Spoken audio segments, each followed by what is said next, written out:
Hello guys, welcome back to another FIFA 21 video. Today I'm going to show you these 4-3-3, 4 variant custom tactics and player instructions in FIFA 21. 4-3-3-4, by far the best 4-3-3 formation in the game. 4-3-3 is a formation in general, is very good for chemistry, not usually too great in game, but just the 4 version is by far really good in game, unlike the other versions.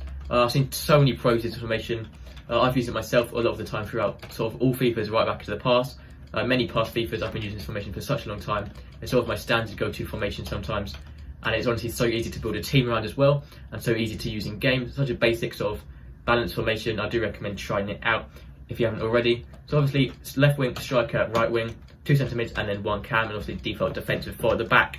So I'm going to show you the custom tactics first, and then the player instructions. Make sure to subscribe; it really helps me out. So for the custom tactics first, the defensive style is pressure on heavy touch. Now I know pressure on heavy touch isn't really the best thing to go with most of the time. I barely ever use this. It's the only formation in the game I do use pressure on heavy touch on. Normally I just use balance or press after possession loss. The only reason for pressure on heavy touch is because it's quite an attacking formation. Those front 3 are sort of out of the game already. They're not left mids and right mids, they are left wings and right wings. They have no use for defending, so you want them to stay up there. So your only hope defending are pretty much the 4 defenders, and then maybe the centre mids a little bit if they drop back. Cam's obviously going to be useless. Centre mids are a little bit too far up sometimes, so it is quite an attacking formation in general. So I do recommend using pressure on heavy touch, just because it sort of sits your team back and you can win the ball back quickly when they take a heavy touch, and then get an attack going once again. You have possession once again. I have the width on 6, that's pretty much standard. I usually use 6 most of the time. You could drop it down to 5 or 4 if you feel like there's a big gap in between your centre backs, but I just try and like stretching out the pitch, making them play wide. It makes it harder for them to make through balls through the middle. The depth is on 7. The reason for 7 is because I pretty much use it all the time now. It creates an automatic offside trap, which I'm sure a lot of you know about. So automatic offside trap, you can win the ball back very quickly. It's very high pressing. You're higher up the pitch. It works well with pressure on heavy touch as well. So I do recommend giving that a go if you haven't tried it out already. 7 depth works really well. If you're not comfortable using that at all and you want to sit back a bit more, just use 5 or 6, maybe even 4 if you're very uncomfortable defending. But I don't really go too much lower than that. But that is absolutely fine if you're doing that. The offensive style is on fast build-up. Fast build-up is pretty much just the best from this formation. It's such an attacking formation. You want to sort of build it up as quickly as possible, get it to those attackers, and then start a nice attack with the 3 at the front.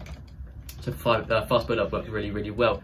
I have the width on 10. Now I know a lot of people don't like using 10, but the only reason I have the 10 is because it doesn't affect any players apart from the left wings and right wings. Centre mids and strikers obviously aren't affected at all. Neither of the fullbacks pretty much. It is just the left wing and right wing. It just stretches the pitch out, makes it as wide as possible, making the most of that width, making the most of your fast wingers as well, so you can get balls into the striker.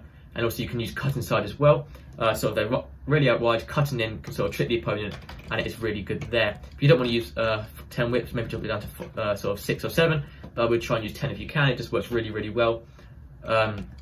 Place in box is on 5. That's not really too important. It doesn't really make too much difference where you have that on. So maybe keep it on 5 or 6. Corners is on 3. Just get more players into the box for corners. Overload the box, and you're going to score more goals from corners. Free kicks on 1 because that's not very important. So for the player instructions now, we start with the striker. You want your striker to be on stay central. You already have wingers. You need them to stay in the centre of the pitch as much as possible. So they're sort of standing in line for the goal, being a single striker on their own. You also want to get in behind so they're making forward runs through their defenders and stay forward so always at the top of the pitch and not dropping back at all. For your left wings and right wings, you want to use stay forward. Basic defensive support sort of drops them down into left mid, right mid position sometimes when defending. I don't really like using that as well, so I do prefer to use stay forward. Basic defensive support can be okay though sometimes, as long as you have your fullbacks on stay back while attacking, which is personally what I do. If you want your fullbacks to be on balanced attack, I recommend leaving these on stay forward. But if you want to leave them on basic defensive support, then make sure your fullbacks on stay back while attacking, which is my personal method, and then pretty much leave the rest default. So pretty much left wings and right wings are completely default. You can use cut inside if you want your wingers to make cutting in runs from the outside to the inside, and then help out your strikers as well. But that's just personal preference whether you want to cut inside or run down the wing and cross it in. Personally, I do leave it on balanced width because it's sort of a mixture, and you can cut inside manually as well still. So my left wing and right wing are completely default, and it's the striker instructions. For the cam, I have stay forward as well, just to help out the striker so they're not dropping back as well, and get into the box for cross to once again overload the box to get more players into the box and score more goals. For your 2 centre mids, I recommend to leave these on completely default, apart from use cover centre, and that is everything for those. You never really want to change your centre mids too much, so that is all I do for those. 2 centre backs, I recommend leaving those default as well.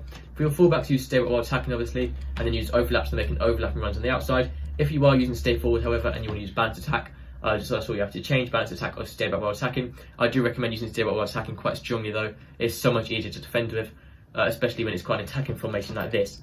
And lastly, for goalkeeper, use comes to crosses, so your keeper's coming off his line a bit more when defending corners and crosses.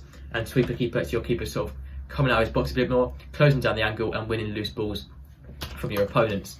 That's all the custom tactics and player instructions, the 4-3-3-4 formation in FIFA 21. If you have any questions, let me know in the comments and I'll reply as quickly as possible. That's everything for this video. Make sure to subscribe and I'll see you next time. Goodbye.